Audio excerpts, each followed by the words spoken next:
नमस्कार विद्यार्थी मित्रांनो, अभ्यास अलर्ट आपल्या यूट्यूब चॅनलवरती आपलं स्वागत आहे। आज दिनांक 9 सप्टेंबर 2025। चला तर मग पाहूयात आजच्या चालू घडामोडी। तर विद्यार्थी मित्रांनो, व्हिडिओ पहिल्यापासून शेवटपर्यंत पाहण्याचा प्रयत्न करा। अतिशय निवडक आणि महत्त्वाचे प्रश्न असणार आहेत, जे की तुम्हाला कोणत्याही स्पर्धा परीक्षेमध्ये डायरेक्ट विचारले जाऊ शकतात। तर बघा, आजचा पहिला प्रश्न आहे, नुकताच कोणत्या प्रसिद्ध लेखकाला प्रो वा के गोकक पुरस्कार 2025 ने सन्मानित करण्यात येणार आहे?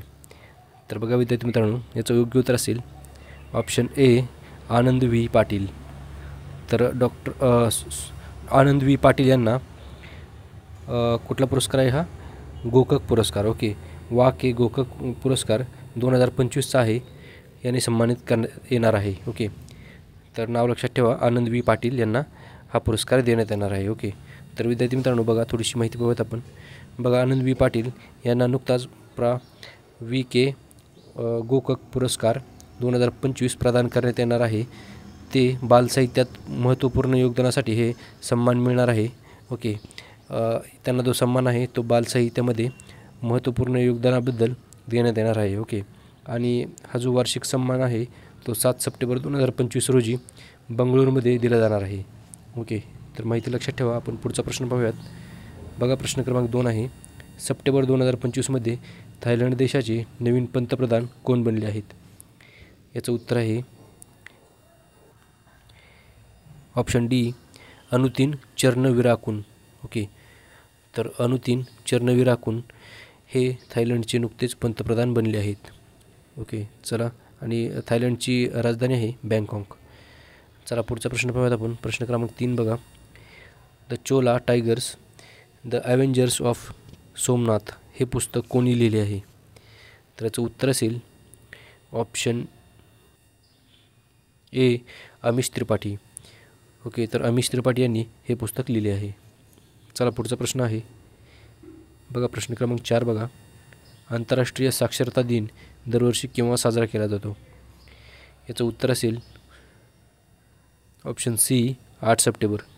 तर 8 सप्टेंबर रोजी दरवर्षी आपण आंतरराष्ट्रीय साक्षरता दिन साजरा करतो। ओके, तर बघा, यामागचा उद्देश पाहूयात आपण। तर युनेस्कोने 1966मध्ये हा दिन घोषित केला असून 1967 पासून दरवर्षी हा दिन जगभरामध्ये साजरा केला जातो। तर बघा, या दिवसाचा उद्देश म्हणजे साक्षरतेचे महत्त्व अधोरेखित करणे आणि शिक्षणाचा प्रसार करणे आणि निरक्षरतेविरुद्ध जनजागृती करणे ह्या मागचा उद्देश आहे। ओके, तर चला विद्यार्थी मित्रांनो, पुढचा प्रश्न आहे। प्रश्न क्रमांक 5 बघा, सप्टेंबर 2025मध्ये ओफेक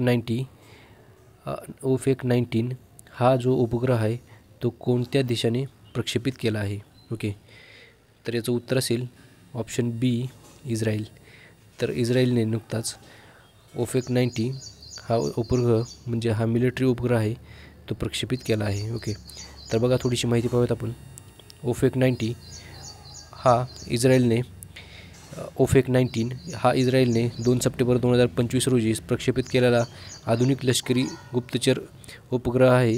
हा उपग्रह इस्रायलच्या ओफेक मालिकेतील सर्वात नवीन उपग्रह असून त्याचे प्रक्षेपण पल्माचिम एअरबेस येथून शावित 2 या त्रिचरणीय रॉकेटद्वारे करण्यात आले आहे। ओके, तर चला पुढचा प्रश्न पाहूया विद्यार्थी मित्रांनो। प्रश्न क्रमांक 6 आहे बघा, नुकतेच उत्खनन मंत्रालयाच्या सचिवपदी कोणी पदभार सांभाळला आहे? तर याचं उत्तर असेल ऑप्शन ए, पियुष गोयल। तर पियुष गोयल यांनी हा पदभार सांभाळला आहे। ओके, तर बघा, पुढचा प्रश्न पाहूयात आपण। नुकतेच छत्तीसगड आणि तेलंगणा सीमेवर राबवण्यात आलेल्या सर्वात मोठ्या नक्षलवादी विरोधी मोहिमेचे नाव काय आहे? तर याचं उत्तर असेल ऑप्शन बी, ऑपरेशन ब्लॅक फॉरेस्ट। याचं नाव आहे ऑपरेशन ब्लॅक फॉरेस्ट। ही मोहीम नुकतीच छत्तीसगड आणि तेलंगणा सीमेवर राबवण्यात आली आहे, ज्याचा उद्देश आहे नक्षलवादाविरुद्ध ऑपरेशन सुरू करणे। ओके, तर बघा, आपण पाहूयात माहिती। याचं ठिकाण होतं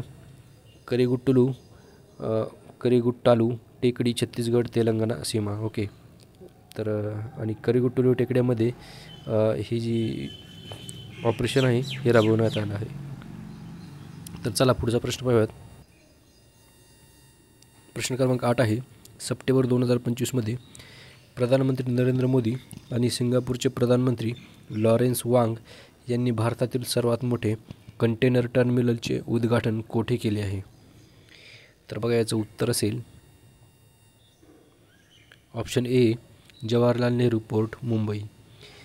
तर या ठिकाणी ह्याचं उद्घाटन केले आहे. ओके.